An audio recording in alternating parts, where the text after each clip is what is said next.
The afternoon sun burned down on the border town of Emporium, turning the dust into gold smoke that danced in the wind. The auction yard was nearly empty now. Men who had come from nearby ranches had already left, taking with them the women they had chosen. Some went on wagons, some on horseback, and some on foot. But one young woman still stood on the wooden stage, clutching the edge of her worn dress with trembling fingers. Her name was Clara Mayfield. She was the last bride left. The auctioneer wiped his forehead and glanced at her with pity. "Last one, gentlemen," he called. "Healthy, quiet, and can work. Any takers?" No one moved. A dog barked somewhere in the distance, and the wind carried the sound of a church bell that hadn't been rung in years. Clara stood still, her eyes moving over the faces of the men before her. She had come here with hope in her heart, believing someone would give her a new beginning.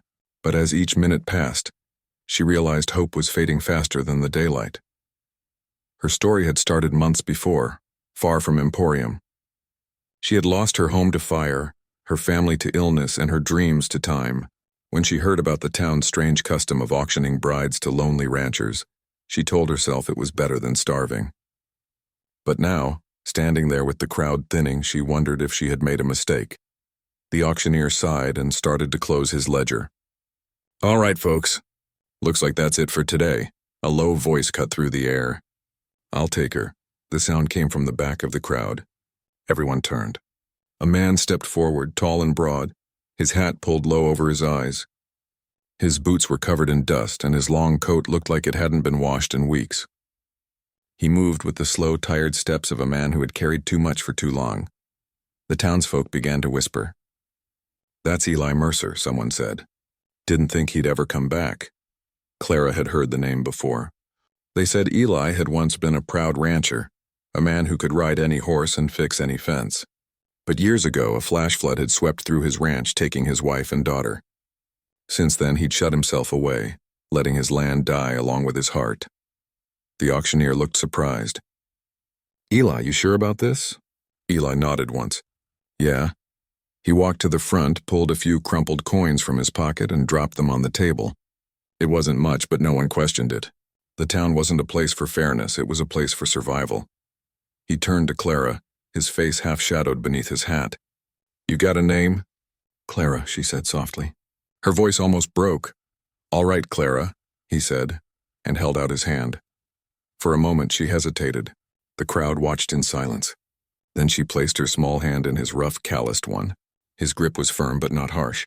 He helped her down from the stage and guided her toward a brown horse tied by the trough. The animal looked old and tired, but strong enough for two. As they rode away, the sun dipped behind the hills, casting long shadows over the town.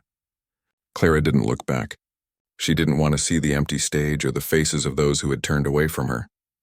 The only sound was the steady rhythm of the horse's hooves and the faint creak of leather. The road stretched endlessly ahead, miles of open desert, broken fences, and dying grass. Eli said nothing, and neither did she. The silence between them felt heavy but not cruel. Every so often she glanced at him, trying to read the lines on his face. He looked worn, but there was something steady in the way he held the reins.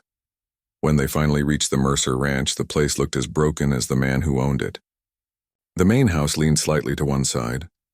The barn doors hung loose and the wind howled through gaps in the wood. But there were signs of life. Tools neatly placed by the porch, a lantern hanging by the door, and smoke rising from the chimney. Eli dismounted first, then helped Clara down. "You can take the room by the kitchen," he said quietly.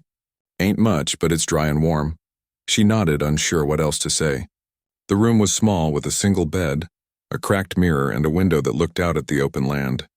She ran her fingers over the windowsill, coated with years of dust. Somehow it still felt safer than anywhere she had been in a long time. That night Clara couldn't sleep. She sat by the window, watching the moon climb high above the desert. In the next room she could hear Eli moving around, his footsteps slow and careful. Every few minutes he stopped, as if afraid to make too much noise. When morning came, she woke to the smell of coffee. Eli was already outside, mending a fence post. His shirt was rolled up to the elbows, and his hands worked with quiet precision. She walked out slowly, unsure if he wanted company. "Morning," she said softly. He nodded without looking up. "Coffee's on the stove." That became their pattern. They spoke little, but their actions began to fill the silence. She cooked while he worked. He brought in firewood without being asked. She started sweeping the porch, fixing what she could with thread and patience. And every evening they sat on the porch as the sun went down, saying nothing, but sharing the same quiet peace. One afternoon she found a small tin box in the barn. Inside was a photograph, faded but clear enough to see a woman with kind eyes and a little girl with a smile that looked like sunshine. Clara closed the box gently and put it back where she found it. She understood then why Eli never smiled. That evening, when he came in from the fields, she left a small plate of warm bread on the table. "You should eat," she said softly. He hesitated, then sat down.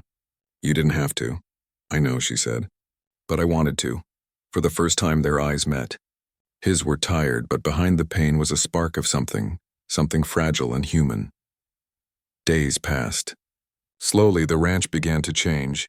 She planted flowers by the porch. He repaired the roof. The house, once silent as a grave, started to breathe again. One evening a storm rolled over the valley. The wind howled. The rain came in sheets and the roof rattled with every gust. The power went out, leaving them in candlelight. Clara sat by the fire, wrapping a blanket around her shoulders. Eli came in from the barn, dripping wet, his coat heavy with rain. "You should stay inside," she said.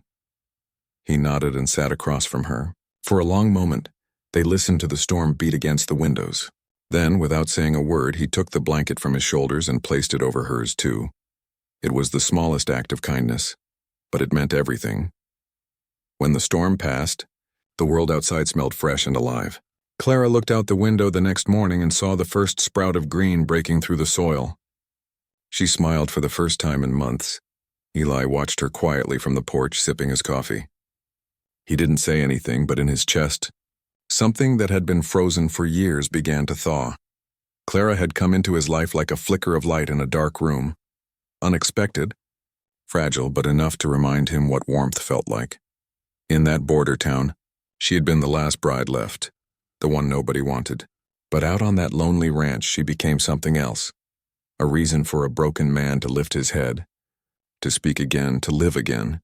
And though neither of them said it out loud, both knew that the moment Eli Mercer raised his hand at that auction, two lost souls had found each other in the most unlikely place on earth. The days passed quietly on the Mercer ranch, and life began to find its rhythm again. The sun rose over the golden hills each morning, shining through the cracks of the old wooden house. Clara woke early to start the fire and brew coffee, and Eli was already outside by the time the first light touched the corral. He worked hard from dawn to dusk, fixing fences, tending the horses, and rebuilding what had been broken for years. At first they spoke very little. Words seemed fragile, like they could break the peace between them. But even in silence there was something growing, something soft, steady, and real. Clara could feel it in the way he placed a chair for her by the porch, in the way he left an extra log on the fire before going to bed, in the way he paused at the door as if making sure she was safe before he went out to work. She had arrived expecting to be a servant, maybe even a burden, but she found herself becoming part of his world. She cooked meals, washed clothes, and planted a small garden behind the house. When the seeds began to sprout, Eli stopped by one morning looking at the little green shoots breaking through the dirt. "Didn't think anything could grow out here anymore," he said quietly. Clara smiled, brushing soil from her hands. "Things grow when you give them a chance." Eli didn't reply, but she saw something change in his eyes. It was the first time she saw a hint of warmth in them. The weeks turned into months, and the house that once echoed with emptiness now carried new sounds. The soft clatter of dishes, the rustle of wind through clean curtains, the faint hum of Clara's voice when she sang while she worked. Eli didn't say much, but he began to talk a little more each day. He asked about where she came from, what she liked, what she dreamed of. His voice was rough, but his questions were gentle. Clara told him about the fire that had taken her home, about how she had nowhere left to go. She didn't tell him how afraid she'd been that day at the auction. She didn't have to. He already knew. One evening the sky turned red as the sun dipped behind the hills. They sat on the porch, both tired from the day's work. Clara watched the light fade, and for a moment she thought she saw the man he must have been long ago. The proud, strong rancher before life had taken everything. "Eli," she said softly, "why did you come that day?" "To the auction?" He looked out toward the horizon. "Didn't plan to," he said after a pause. Was just passing through town for supplies. Then I saw you standing there. Everyone was walking away, and something about that didn't sit right with me." She turned to look at him. "You felt sorry for me?" He shook his head slowly. "No, I just didn't want to see another soul left behind." His words stayed with her long after the sun went down. As spring came, the ranch began to change. The soil grew softer under Clara's care, and flowers began to bloom near the porch. The animals grew calmer, and the fields started to show life again. The neighbors who once avoided Eli's place began to stop by, surprised to see smoke from the chimney and light in the windows. One of them, an old friend named Tom, rode over one afternoon and found Eli repairing the barn door while Clara was hanging laundry nearby. Tom smiled and said, "Well, look at you, Mercer. You finally brought the ranch back to life." Eli didn't answer right away. He just looked over at Clara, who was smiling as the wind caught the sheets she hung to dry. "Guess I had a little help," he said quietly. That night, a storm rolled in from the west. The wind howled through the valley, shaking the windows. Clara lit a lamp while Eli secured the doors. When he came back in, soaked and tired, she handed him a towel and said, "You'll catch cold." He took it with a small nod. The light flickered between them, soft and warm. As the storm raged outside, Clara found herself unable to sleep. The thunder reminded her of the night she lost her home years ago. She got up and walked into the main room. Eli was sitting by the fire, staring into the flames. He looked up when she entered. "Couldn't sleep?" he asked. She shook her head. "The storm makes me nervous." He nodded, then gestured toward the chair beside him. "Sit." She did. They sat in silence for a while, listening to the rain pound the roof. Finally, Eli spoke in a quiet voice, rough with emotion. "The night the flood came, I was sitting just like this. My wife and little girl were asleep. I thought I'd hear the river rising, but I didn't. By the time I got outside, it was too late." Clara's heart ached. She wanted to speak but couldn't find words. Instead, she reached across the small space between them and placed her hand gently over his. He didn't pull away. "I can't change what happened," she said softly. "But you don't have to live in that pain forever." He looked at her then, his eyes wet from more than the storm. "Maybe I already started to." The fire crackled, and in that moment something unspoken passed between them, something stronger than words, something that reached beyond loneliness and loss. When morning came, the sky was clear again. The air was fresh, and the valley looked brighter than it had in years. Eli stepped outside and breathed deeply, like a man who had finally remembered what hope felt like. The days after the storm felt lighter. Clara noticed that Eli began to smile, even if just a little. He started humming while he worked, and once when she laughed at something he said, he actually laughed too, a sound she hadn't heard before. By summer, the garden was full and green. Clara hung new curtains in the windows, and Eli built a small fence around the flowers she loved. Life had returned to the Mercer Ranch. One morning, as they stood by the fence watching the sunrise, Eli said quietly, "You know, I thought I'd never see beauty here again, but you proved me wrong." Clara looked at him, smiling softly. "Maybe it was here all along. You just needed someone to remind you." He nodded. "You weren't my last chance, Clara. You were my first hope." Tears welled in her eyes, but they were tears of peace. She looked out at the land before them, the land that had once been nothing but dust and ruin, now alive again. In that small border town, people began to talk about the change they'd seen.